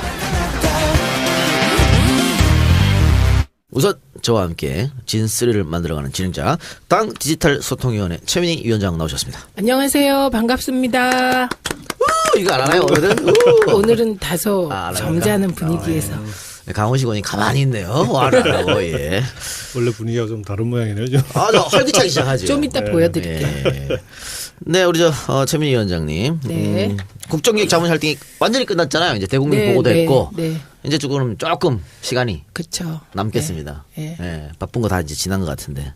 근데요, 저 뒤치다거리 하느라고 사실은 뒤에서 바빠요. 뒤치다거리요? 어떤 뒤치다거리 하고 계세요? 그 국정기획자문위원회에서 이제 과제 발표한 것 중에 부처하고 조금 협의하던 것들이 있어요. 근데 그런 것들은 마무리를 해야 되니까요. 그거 왜 다른 분들도 많이 계신데 최민희 의원이? 제가 한번 시작하면 강연 요청 같은 건 안 들어오시나요? 저는 시간이 없어서 강연을 아예 끊었어요. 요청이 들어오는데도 불구하고. 예, 중간에 소개도 안 했는데 자기 마음대로 쑥 들어오셨죠. 예. 먼저 그러면은 오늘 방송 스페셜 게스트부터 소개하겠습니다. 지난 대선 기간 문재인 대통령을 가장 가까이서 수행하면서 보좌한 분이시죠. 노무현 대통령의 마지막 비서관, 문재인 대통령 후보의 대변인 역할까지 훌륭하게 수행하면서 대선 승리 1등 공신이 된 경남 김해일의 미소천사 김경수 의원 나오셨습니다. 이게 원래 분위기. 원래 그렇습니다. 반갑습니다. 김경수입니다. 네. 정말 누구보다 그 바쁜 한 해를 보내고 계신 것 같은데 어떻습니까? 요즘은 자꾸 한가해지셨습니까? 계속 힘드네요. 몸이 좀 힘들어서요. 그러니까 제가 2014년 도지사 선거 시작하면서부터 그냥 지금까지 쭉 계속 달려온. 그렇죠. 그래서 이번에는 좀 쉬려고요. 8월부터는. 이제 지난주부터 국회로 복귀를 했고요. 국회 오니까 또 국회가 시끄러워지. 아니 대선 거의 막바지에 제가 문재인 후보가 저랑 방송을 같이 한번 했었는데 수행하고 오셨더라고요. 근데 그때 정말 피곤해 쩌든 듯한 얼굴이었었거든요. 근데 이번에 뵈면은 좀 그런 게 없어질 것 같은데 지금도 여전히 피곤해 쩔어 있는 모습에서 제가 한번 여쭤봤어요. 오늘은 진짜 안타까운 게 예전에 숱이 많았는데 안타깝습니다. 숫은 별 차이가 없는데요. 이게 좀 사갔다는 얘기를 좀 많이 듣고 그러니까 미소천사인데. 그래요. 오늘 하여튼 기본과는 자세한 이야기는 강원식 의원 소개하고 나서 강원식 의원의 사과를 듣고 나서 하는 걸로 하고요. 네, 강원식 의원 나오셨습니다. 네, 안녕하십니까 강원식입니다. 네, 왜 또 이렇게 목소리를 이렇게 까실까? 이제 정말 많은 분들한테 송구스럽고 죄송한 일을 제가 만들어서 먼저 오늘 방송 전에 사실은 페이스북에 입장을 한번 내긴 했습니다만 사실은 이번에 본회의 참석을 못했던 26명의 의원 중에 저도 들어가 있는 데다가 제가 가장 또 이름 때문에 가장 먼저 계속 나와서 많은 분들이 걱정하시고 또 어떻게 된 일이냐 물어보시고 또 항의도 하시고 이러셨습니다. 근데 일단 이유를 불문하고 모든 분들한테 죄송스럽다. 그리고 아무리 제가 개인적인 불가피한 일정이라고 하더라도 그런 설명은 구차하게 못 드리겠습니다. 그냥 제 자신을 반성하는 계기로 좀 삼고 그리고 앞으로 이런 일이 절대로 없도록 제 스스로를 다짐하겠습니다. 그리고 아울러서 이렇다고 해서 또 그 야당과의 관계에서 주눅들지 않는 모습으로 더 열심히 해서 김경수 의원이 원내대책위에서 저한테 그러더라고요. 더 열심히 해서 갚아. 이렇게 이야기를 하시더라고요. 그래서 더 열심히 해서 더 성실하게 임하도록 하겠습니다. 많은 분들한테 죄송스럽다는 말씀을 드리도록 하겠습니다. 죄송합니다. 말끔하고 깨끗한 사과였습니다. 강훈식 의원님하고는 같은 원내 부대표로 지금 활동을 하고 있는데요. 그러니까 강훈식 의원은 대변인 맡고 계시고 제가 이제 협치 부대표 같은 부대표로 이제 역할을 달리하고 있는데 사실은 근데 이번 과정에서는 조금 원내 대표단도 어찌 보면은 이게 26명 의원들이 기본적으로 지금의 상황을 좀 위중하게 좀 받아들이지 않았다는 데 대해서는 국민들의 비판으로부터 자유로울 수 없기는 한데 그 진행 상황을 보면은 대표단에서도 사실은 이 나가도 되는지를 물어보는 몇몇 의원들한테는 자유한국당이 들어오기로 국회의장이 중재해서 합의했으니 큰 문제 없을 거다라고 답변해 준 분들도 좀 있어요. 그래서 이거 뭐 좀 공동 책임 좀 있습니다. 그래서 강훈식 의원한테는 처음에 첫 회의 왔을 때 하도 그냥 푹 깔아져 앉아 있길래 이건 뭐 어쨌든 대표단이 같이 극복해야 되는 문제이기도 하고 실제 성과도 꽤 있었거든요. 그래서 성과는 성과대로 잘못은 잘못대로 좀 분리해서 국민들한테 솔직하게 사과하고 더 열심히 하자 그런 취지의 말씀을 드린 적은 있습니다. 네, 국회의장이 또 직접 그렇게 얘기했기 때문에 그 말을 또 신뢰하지 않을 수 없었으니까 그런 관례상 이런 적이 없었어요. 그렇죠. 그런 점도 있을 것 같은데 어쨌든 우리 강 의원님께서는 그 정치권에 들어오고 나서 이렇게 욕을 얻어본 적은 처음이죠. 제가 실제로도 본회의 참석률이 100%였는데 한 번 빠진 걸 전 국민이 다 알게 됐어요. 그리고 진짜 기억 강. 네. 그래서 하여튼 뭐 그러면은 K에서 제일 앞에 나오는 거예요. 제일 앞에 나오기도 하고 원내 대변인이라는 타이틀까지 있으니까. 묶여가지고. 힘내세요. 죄송합니다. 열심히 하겠습니다. 네. 오늘 방송부터 네, 힘을 내시기 바랍니다. 네. 자, 어렵게 우리 김경수 의원 모셨었는데 국정자문위 활동을 마치고 나서 내 대선이 이제 끝났다 이런 말씀을 하셨다고 하는데 어떤 의미입니까? 내 대선이 이제 끝났다? 그러니까 이번 대선은 저는 이제 원래 대통령님 청와대 가시고 초기에 그 인수위가 없기도 하고 그 다음에 청와대 비서실 아무도 없이 혼자 들어가신 거 아닙니까? 내부만 들어가셨는데 그래서 그 부분에 대해서만 그 청와대 비서실이 세팅될 때까지 도와드리면은 제 역할은 마무리된다라고 생각을 했었는데 또 국정기획자문위가 만들어지고 이제 거기서 같이 위원으로 활동을 하게 되는 바람에 국정기획자문위원회 활동이 마무리될 때까지 쭉 그 이후로도 좀 대선의 연장선상이었던 것 같아요. 우리가 대선 때 국민들께 공약했던 걸 앞으로 5개년 동안 5년 동안 어떻게 하겠다라고 다시 정리해서 국민들에게 좀 보고도 하고 하는 그런 과정이었기 때문에 대선의 최종 마무리가 국정기획자문위에서 정리한 내용을 국민들에게 보고했던 대국민 보고회가 저는 좀 최종 마무리였던 것 같고요. 그래서 이제 그걸 마치고 국회로 오면서 이제서야 대선이 좀 마무리된 것 같다는 취지로 말씀을 드렸었는데 또 이게 표현을 보니까 내 대선은 이제 끝났다라고 해서 조금 자극적으로 원래 자극적으로 나가요 사실은. 어쨌든 뭐 그것도 중요합니다만 이제 과제를 어떻게 실천하느냐 그것도 상당히 중요한 부분 아니겠습니까? 근데 그 시간을 좀 돌려보면요. 그 문재인 대통령이 그 대표를 간두고 그때부터 사실 굉장히 격동의 시간이었지 않습니까? 굉장히 어려운 시간을 보냈었는데 그때 항상 언론을 상대할 때 그 문재인 당시 대표도 아니죠. 후보도 아니었고 그 시절에 후보 전이었어요. 좋은 자리에요. 그래서 이런 방송이 꼭 필요합니다. 네, 그 외삼촌 얘기도 했습니다만 그 제가 듣자니 결혼할 때 아내분께서 정치 혹시 하면 결혼 안 하겠다 이런 얘기를 했다고.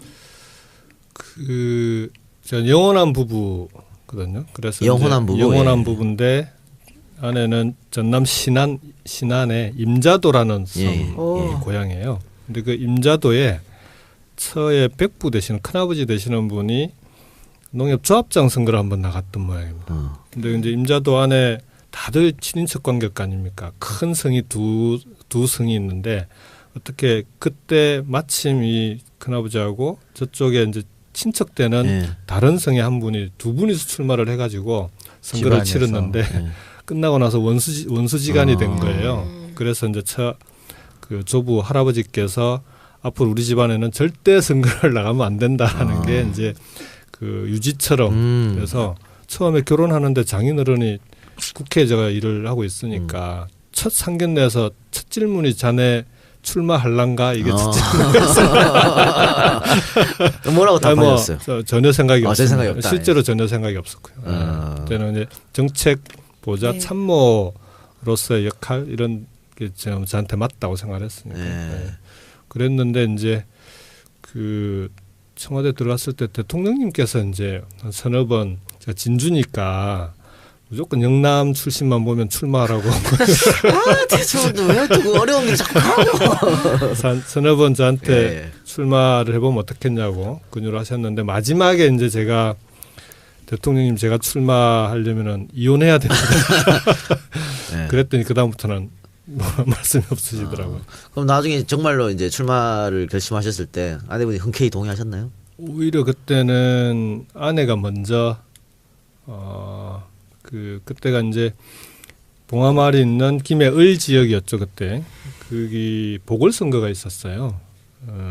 제철국 의원이 이제 그 낙마하신 다음에 보궐선거를 치르는데 후보가 이제 우리 당에서는 뭐 이리저리 찾다가 그냥 저보고 무조건 나가야 된다 뭐 이런 분위기여서 연초부터 이제 4월이 재보선인데 그런 요청들이 있어서 원래 저는 이제 뭐 나갈 생각이 전혀 없고 그때 당시에 이제 어떻게 안 나가 보려고 한명숙 총리한테도 부탁을 해보고 그다음에 뭐 유시민 선배, 문성건 선배 등등.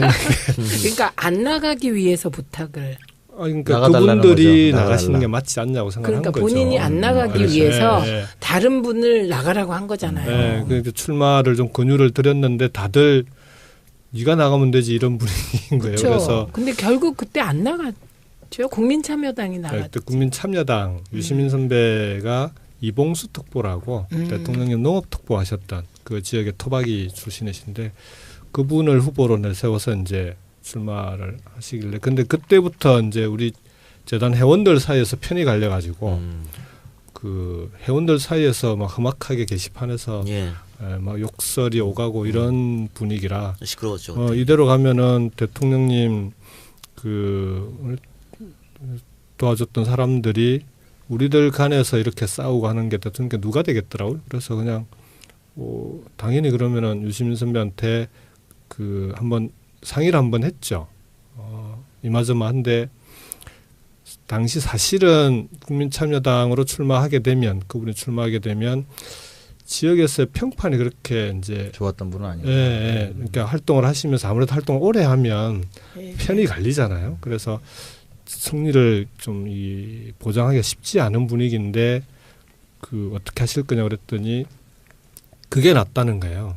그러니까 제가 나가서 지게 되면 이 소위 봉하마을 전체 패배가 되는 거고, 근데 이제 그렇게 하게 되면 국민참여당의 패배니까, 그래서 그렇게 하는 게 낫겠다고 해서 뭐 그것도 일리가 있다고 생각하고 저는 그러면은 제가 뭐 가볍게 불출마 선언을 했죠. 근데 그때는 김경수 의원이 나가면 된다고 우리는 생각했었어요. 그런 얘기 실제로 있었고요, 사실. 실제로 그렇게 생각하는 사람이 많아요. 그래서 그때 많지는 않았습니다. 김태호 의원이 그때 이제 출마를 했기 때문에. 하여튼 그런저런 얘기 때문에 그때 시끄러웠던 것이고요. 우리 지지자들끼리 문제 트러블이 좀 있었던 것 같은데 원천적으로 좀 궁금한 거는 청와대에서 노 대통령이 이제 봉하마을로 내려가실 때 어떻게 그 당시 이제 비서관이 보좌관이었죠. 비서관. 같이 가자고 먼저 제안하셨나요, 대통령께서? 제가 이제 청와대 처음 들어갈 때는 국정상황실 행정관으로 1년간 일을 했었고 1부속실로 이제 1년 뒤에 대통령님이 탄핵 당하셨다가 복귀하시는 날 1부속실에서 일하지 않겠냐고 제안이 와서 고민을 하다가 마지막에 이제 아내랑 상의를 했는데 아내한테 그때 상의할 때 했던 얘기가 지금 1부속실로 가면 대통령 퇴임하실 때 가야 될지 모른다는 얘기를 그때 했었어요. 그런데 이제 저 아내가 그럼 더 좋지 뭐. 워낙 뭐 아내가 이제 또 대통령 팬이어가지고 그래서 이제 그때 재보궐선거 때도 아내가 먼저 대통령님 고향을 지켜야 되는 거 아니냐라고 출마를 권유를 했으니까요. 그래서 자연스럽게 저는 이제 염두에 두고 있었는데 기왕 준비하시면서 같이 내려가자고 뭐 제안을 하셔서 좀 자연스럽게 저는 됐네요. 같이 가는 나는 염두에 두고 있는데 퇴임할 때 자네는 이제 자유롭게 나가게 이러면 그것도 좀 웃긴데 황당할 뻔했죠. 그렇죠. 굉장히 황당한 얘기지만 염두에 두고 대통령이 또 가자고 얘기 제안도 하고. 아주 자연스럽게. 근데 이제 어른들을 모시면 저도 뭐 모셨던 분이 있습니다만 어른들을 모시면 약간 숙명 같은 게 생겨요. 근데 그런 숙명에 대해서 감내해야 되거든요. 그리고 이제 그분이 한 한계도 극복해야 되는 게 이제 저희 세대들의 또 다른 몫이고 또 그분이 한 성과는 또 성과대로 키워나가야 되고 이제 이런 건데 가까이서 모시면 그런 숙명 같은 공간들이 생기고 그 부분에 대해서는 본인도 약간 무겁더라도 받아들여야 되는 그런 게 아마 김경수 의원도 굉장히 컸을 겁니다. 근데 그 당시 상황에서는 대통령께서 김경수 의원은 이제 저렇게 감내하려고 하는데 그거를 뭐 다른 생각을 하실 분위기가 아니었어요. 그때는 정말 대통령이 힘든 상황이셨어요. 곁에 있으려고 하는 사람이 별로 없었어요. 그러니까 잘하셨어요. 고맙습니다. 그래도 뭐 연고 없는 곳에 가기가 그렇게 쉽지는 않았을 것 같은데. 저는 그래도 경남 출신이니까 뭐 김해가 처음 가는 곳이긴 하지만 괜찮았는데 저는 뭐 고마운 게 아내한테 고마운 게 그러니까 호남에서 살다가 서울에서 살았고 영남은 시집은 오긴 했지만 내려가서 살기에는 정말 아는 사람 한 명 없는 곳으로 내려가는 거 아닙니까? 근데 그걸 뭐 흔쾌히 받아들여준 게 고맙죠. 근데 아내분은 이게 고향이 신안군이라고요. 네. 신안군 원래 DJ의 고향이에요. 신안군 하이도니까. 인자도에서 조금 더 가면 하이도이죠. 네. 우리가요 맨날 그 여성 의원들끼리 모이면 김경수는 진짜 아내 잘 얻었다고. 그러니까 그런 상황에서 좀 낯설고 그랬을 거 아니에요. DJ의 고향에 태어나서 노무현 대통령 고향에 또 이렇게 살게 되고 참 희한한 인연이네요. 제가 뭐 늘 입에 달고 다니는 얘기 중에 하나가 민망하지만 처복이 좀 있으니까. 그때 당시 문재인을 대변할 수 있는 사람은 김경수였으니까 늘 이제 대변인격 김경수 이렇게 해서 항상 나왔어요. 어떤 워딩인데 그때 너무 힘들었기 때문에 언론을 대하거나 시민들을 상대하거나 당원들을 대하거나 여러 가지 어려운 점이 많았을 것 같습니다. 당시에는. 그러니까 총선 끝나고 서울에 이제 등원 5월 30일 등원하러 하고 이제 서울을 왔는데. 근데 와서 제가 전에 2012년도에 공보특보를 맡았었잖아요. 그래서 그 당시에 이제 그 기자들과의 관계도 있고 해서 이제 기자실에 가서 인사도 하고 언론인들하고 뭐 이런저런 좀 얘기를 듣는데 문재인 전 대표 그 당시에 전 대표죠. 문재인 전 대표와 이 언론과의 관계, 특히 기자들과의 관계가 우리한테 우호적이었던 기자들의 반응이 너무 안 좋은 거예요. 그 사이에 얘기를 들어보니까. 문 전 대표가 꼭 다른 직함이 없으니까 서포트하는 무슨 캠프가 있는 것도 아니고 그때만 해도 그 기존의 의원 시절에 그 의원회관에 있던 보좌관 비서진들 몇 명이 서포트를 하고 있는데 이게 뭐 공식 공보 기능이 있는 것도 아니고 그러니까 이제 일정이나 이런 걸 다 담당하는 팀에서 공보까지 같이 맡아버리니까 기자들에 대한 공보 활동 자체가 전혀 없었던 거예요. 그러면서 이제 워낙 관계들이 안 좋아져 있어서 이것부터 좀 풀어야 되겠다. 그래서 이제 그냥 자연스럽게 기자들하고 자주 만나고 문 전 대표의 뭐 이런저런 일정이나 이런 걸 전하고 하다 보니까 하려고 한 건 아닌데 그냥 언론에 소개하기 애매하니까 대변인 격이라고 그렇게 얘기가 됐던 것 같아요. 당시 그 문 전 대표가 상당히 여러 군데서 공격을 받았지 않습니까? 그걸 이제 해명하는 입장에 서 계셨을 텐데 나름 스트레스가 많았을 것 같아요. 거의 4년 내내 그렇게 살아왔기 때문에 실제로 문 전 대표가 편하게 언론으로부터 질문을 받은 적이 별로 없었던 것 같아요. 당대표 시절도 그랬고 그다음에 이번에 이제 선거 과정에서도 어찌 보면은 이 순간순간이 다 이 좀 민감한 부분들이 많았는데 그때마다 언론 질문이나 언론으로부터 또는 다른 당으로부터의 공격 이런 게 문 전 대표로부터는 살얼음판 긋듯이 해갔기 때문에 저는 뭐 늘 그런 그 상황이 있었다. 그때만 특별히 뭐 안 좋았다 이렇게 보기는 좀 어려울 것 같아요. 대선 때도 제가 이제 대변인으로 합류해서 같이 했었는데 그때도 보면 예민한 문제들이 굉장히 많이 충돌하고 특히 언론 환경이 우리한테 굉장히 안 좋은 상황에서 이제 김경수 의원이 뭐 직함은 대변인이었지만 대변인실 전체에 있는 식구들하고 이야기를 많이 했었거든요. 근데 그때 보면 제가 이렇게 김경수 의원 통해서 느낄 수 있었던 건 언론 환경이 안 좋은 것 자체를 우리가 극복해야 되는 그러니까 그런 거에 대한 부담감이 되게 있더라고요. 그래서 가령 예를 들면 마지막 가면 종편들이 뭐 아시겠습니다만 굉장히 뭐 비협조적으로 아예 그냥 쫙 이렇게 해서 들어왔었거든요. 그래서 사실은 저도 그때 이제 뭐 방송에서 이제 나가서 이제 하고 이랬는데 너무 짜증이 나서 난 방송 안 나가겠다고 그랬어요. 하여튼 이제 그때 김경수 의원이 저랑 통화하면서 강원 진짜 우리 그러면 안 된다. 우리가 이거 극복하고 넘어가야 된다라고 저를 설득하더라고요. 그래서 내가 들어보니 또 그 말이 이해가 되고 지난 시간 동안 이제 묻혀 있는 그런 이야기가 녹아 있는 것 같아서 그럼 내가 가서 그냥 해보겠다.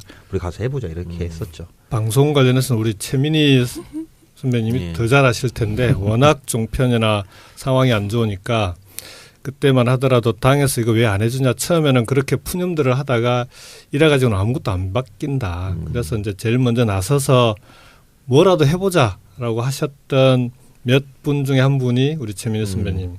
그래서 이제 조금이라도 그 언론과 관계가 있는 분들은 다 어떻게든 모아가지고 각자 언론사를 나눠서 맡기도 하고 그 다음에 패널로 적극적으로 나가서 그 대변할 수 있는 부분이 있으면 대변하기도 하고 그 역할을 최 선배님께서 적극적으로 많이 해주셨죠.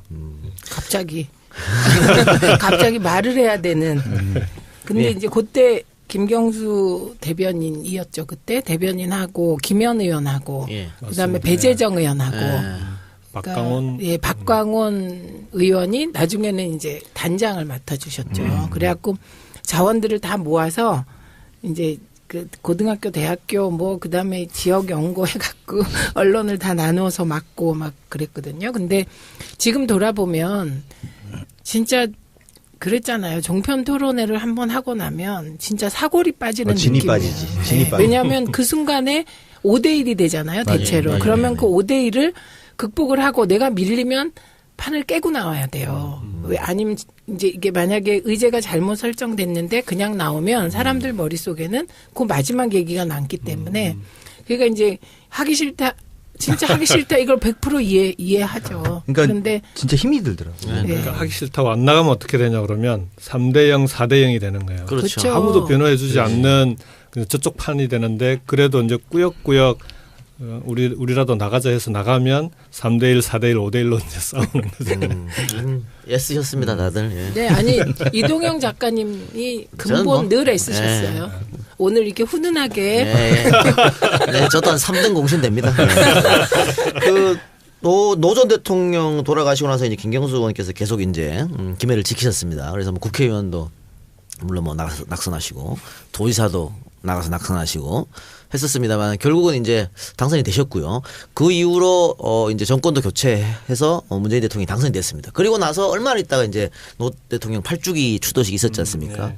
정말 그 남다른 감회가 있었을 것 같아요. 어떠셨어요? 그러니까 추도식 전에 이제 이번 총선에서 이제 당선되고 나서 그 다음 날 바로 이제 새벽에 아침 일찍 봉화를 찾았는데요. 당선도 또 김해 시민들이 우리 당에서는 전국에서 가장 높은 득표율로 또 당선을 시켜주셔서 정말 대통령님께서 그 늘 가슴에 한으로 있는 것 중에 하나가 나는 고향에서도 지지받지 못했다. 그러니까 정치인으로 살아오면서 지역주의 극복을 위해서 그렇게 노력을 했는데 마지막까지 2002년 대선에서도 고향인 김해에서 졌습니다. 그래서 당신은 고향에서도 지지받지 못하는 실패한 정치인이다. 이 말씀을 그 입에 달고 계셨는데 그 김해에서 이제 그렇게 좀 김해 시민들이 바뀐 모습을 보여드렸다는 게 저로서는 이제 감회가 새로웠던 것 같고요. 그래서 그날 대통령님께 이제 당선증을 가지고 인사드렸을 때가 훨씬 좀 감회가 남달랐고 이번 추도식 때는 뭐 문재인 대통령께서 직접 참석을 하셨으니까 또 그때하고는 또 다른 좀 그런 감회가 있었죠. 특히 문재인 대통령님께서 근데 잘 정리를 좀 해주셨던 것 같아요. 우리가 앞으로 노무현 대통령을 전 대통령에 대해서 어떻게 이후에 이제 국민들과 함께 해야 되느냐 이런 점에서 국민 모두의 대통령을 전직 대통령들에 대해서 우리 역사로서 받아들일 수 있는 그런 좀 그 관점에서 앞으로 좀 해나가자 이런 취지로 어쨌든 오늘만 참석하고 이후 추도식에는 참석하지 않겠다라고도 말씀을 하시고 그리고 그런 게 여러모로 좀 의미 있었던 것 같습니다. 작년까지 추도식은 어떻게 보면 좀 슬픔이 많은 추도식이었다면 올해는 조금 희망이 있는 그런 추도식이었던 거 그게 좀 달랐던 것 같은데 그 고향에서도 선택받지 못했던 이 얘기 들으면 갑자기 생각나는데요. 그 언론에서 요즘 내년 그 지방 저번에 고성 군수 왜 선거 때 친구분이 나가셨었잖아요. 2014년 보궐선거였죠. 그 제 초등학교 동기고 고성 통영 우리 당 지역위원장이 백두현 위원장이라고 제 초등학교 때 3년을 같은 반을 하고 3년 내내 우리 반 반장을 했던 리더십이 뛰어난 분이구나. 그래서 제가 6학년 때 전학을 왔더니 또 전교회장까지 했더라고요. 그래서 이제 그 백두현 위원장이 고성군수 보궐선거에 출마를 했었는데 무소속까지 3파전이었는데 20% 가까이 지지를 얻었거든요. 그러니까 이제 30%면 당선권인데 그래서 그 전에는 이 선거 비용 보전도 제대로 못 받던 지역인데 20%까지 나왔던 게 대단히 이제 그 뭐 좀 많이 그 달라지고 있구나. 지지도가 많이 올랐던 그런 보궐선거고 실제로 고성이 읍 있고 면이 있는데 읍은 분위기가 많이 바뀌었더라고요. 근데 면 단위는 여전히 이제 어르신들이 워낙 많으니까. 네. 그래서 그 뭐 저도 같이 내려가서 도와주고 했었습니다만. 그때도 김경수는 엄청나게 도와줬었거든요. 그 얘기를 친구라고. 그때 오셨다가 아니야. 그리고 넌 너무 잘하셔가지고 어떻게 잘하지? 이런 것까지 안 와. 지금 별의별 때를 다 도와줘요. 민주당에서 콜라면 어디든지 가. 근데 지금 대통령 탄핵하고 또 정권 교체하고 지금의 어떤 고성이나 진주나 이 분위기가 어떤지 한번 여쭙고 싶어서. 그 백두현 위원장이 이번에 그 청와대 행정관으로 자치분권 비서관실의 행정관으로 지금 와서 일을 하고 있고요. 그랬더니 고성 군민들이 이 백두현 위원장에 대해서 실제로 좀 이게 그런 역할에 대한 기대들이 되게 높아졌더라고요. 고성에 계시는 어르신들이 이제 가끔 문자도 보내고 전화도 주고 하시는데 지역에서 좀 지난 보궐선거 때 떨어진 데 대해서 좀 아쉬워하시는 분들이 꽤 있었거든요. 그래서 이제 인물 하나 좀 제대로 키워서 고성에 제대로 좀 일꾼을 만들어 보자 이런 분위기들이 실제로 있습니다. 고성 쪽은. 그리고 진주는 그 이제 정영훈 위원장하고 서소연 위원장이 좀 지역을 맡고 있는데 진주시가 오히려 조금 더 제가 도지사 선거 때도 득표율로만 보면은 진주보다 고성이 더 나왔습니다. 생각보다 큰 도시인데도 그게 아직은 잘. 이번 대선 때는 그래도 진주는 분위기가 많이 좋아졌어요. 많이 좋아졌고. 30% 이상 득표를. 그래도 했고. 진주의 서소연 위원장은 여성 위원장인데 진짜 열심히 합니다. 맞습니다. 씩씩하게. 어려운 지역에서 그렇게 오랫동안 버티기가 쉽지 않았네요. 그래서 고성에서 태어나서 진주로 전학 가서 학교는 다 진주에서 나오시고 이제 대학교는 서울로 오셔서 정치를 해야겠다는 생각은 언제부터 하신 거예요? 제가 국회를 94년도에 92년에 대학을 졸업한 다음에 이 얘기를 해야 되나? 제가 그 신생 월간지 이제 선배들과 월간지를 창간하고 당시에 지방자치를 막 시작할 때잖아요. 그래서 지방자치 관련 월간지를 선배가 창간하길래 1년 정도 같이 기자 생활을 했었습니다. 이건 나 처음 들어요. 근데 기자 생활을 했다고 하기엔 좀 민망해서. 이것도 기자 출신이잖아요. 저는 말지 1호 기자입니다. 그 월간지였는데 제가 이제 거기 있다가 94년도에 국회 국정감사가 있는데 신계륜 의원실이었어요.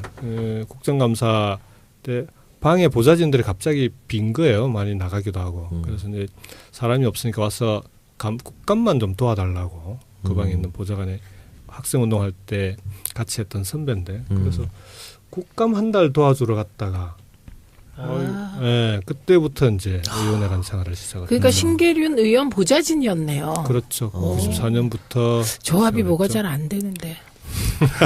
임채정 의원 보좌도 하셨죠. 그렇죠. 2000년에 이제 임채정 의원 보좌관을 하다가 국민의 정부 이제 2001년이죠. 2001년 9월달에 정무수석실 보좌관으로 청와대를 잠깐 들어갔었어요. 네. 3개월 임채정 원실에 있다가 9.11 테러 나던 날이었는데 그리고 보좌관으로 들어갔다가 3개월 만에 쫓겨나왔습니다.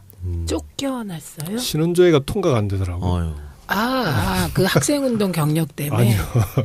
그때만 해도 학생운동 경력은 신원조회에 아무 문제가 안 되던 시절이었는데 그래서 그 정무수석이 이제 경호실장한테 가서 3번을 담판을 했는데 마지막 담판을 할 때 이유가 뭐냐 그랬더니 제가 67년생인데 태어나기 전에 제가 몰랐던 막내 외삼촌이 한 분 계셨더라고요. 그래서 철책선에서 중위로 장교로 근무를 하시다가 월북을 하셨어요. 월북 하셨구나. 근데 그 얘기 전 전혀 몰랐죠. 근데 그 얘기를 들으니까 우리 외가에 하기가 좀 뭔가 이상했던 게 다 이게 풀려나가는 다 풀리더라고요. 왜냐하면은 우리 외가에 이제 외삼촌들이 다 엘리트들인데 전부 시골에서 가수원하고 농사 짓고 계시거든요. 연자제 사업도 못 하시고 그게 이제 그 막내 외삼촌 때문이었더라고요. 그다음에 제 동생이 제가 학생운동하는 것 때문에 열받아가지고 안기부에 한번 지원한 적이 있는데 떨어졌어. 2차까지 통과를 했는데 3차에서 이유 없이 또 떨어지더라고요. 그래서 저는 뭐 면접을 잘 못 봤나 보다 그랬는데 그것도 다 이제 이유가 다 설명이 되는 거예요. 이렇게. 그게 2001년에 김대중 대통령 그렇죠. 하에서도 연자제가 있었군요. 청와대는. 그때 정무수석이 유선호 인권 변호사 출신인 유선호 수석이었는데 3번째 담판하러 가시면서는 이번에도 경호실장이 안 된다고 하면 내일 아침에 대통령께 보고 드리겠다고 호기롭게 가시더니 다녀오셔서는 풀이 확 죽어서 이 연세 드신 경호실장이 후배들 때문에 한 번만 봐달라고 하는데 도저히 근데 그때 경호실장이 이제 군 출신이었는데 기무사에서 반대를 했답니다. 기무사에서 어떻게 월북한 장교 집안의 사람을 청와대에 들일 수 있냐 이게 이유였다고. 근데 나중에 그 경호실장이 알고 보니까 우리 제 아내 그러니까 제 처가에 조금 먼 친척 되시더라고요. 그런 게 있었군요. 정말 이 얘기 처음. 그래서 그 2002년 대선 끝나고요. 인수위 마치고 청와대로 다 들어갔잖아요. 그때 이제 인수위 안에서 그때도 이제 신원조회가 있으니까 이제 초미의 관심사가 김경수 신원조회가 어떻게 되냐. 더군다나 제가 또 그때 맡았던 역할이 청와대 업무 인수인계를 맡아가지고 그 기획팀에 있으면서 그래서 경호실 사람들도 보고 청와대 비서실 사람들도 만나고 있는데 다들 민망해 하더만. 그렇지 아무래도. 그래서 그때 문희상 비서실장이 일괄 신원 보정하는 걸로 하고 그러고 들어왔어요. 근데 이거 새누리당 사람들 귀에는 안 들어갔나 보네요. 막 공격했을 것 같은데 알았으면. 이게 공격할 거리가 되나요, 근데? 그 사람들은 이것저것 막 가져와서 공격하니까. 막 던지니까. 뭘 던질지 몰라. 어쨌든 그렇게 해서 이제 정치계에 발을 들이게 된 거네요. 그렇죠. 재밌어요. 아주 흥미로워. 왜냐하면 김경수 의원하고 친문이잖아요. 그러니까 많이 보고 그냥 같이 그랬는데 이런 거는 이렇게 세세하게 얘기할 기회가 별로 없는 것 같아요. 저도 이런 얘기를 자주 하는 편은 아니에요.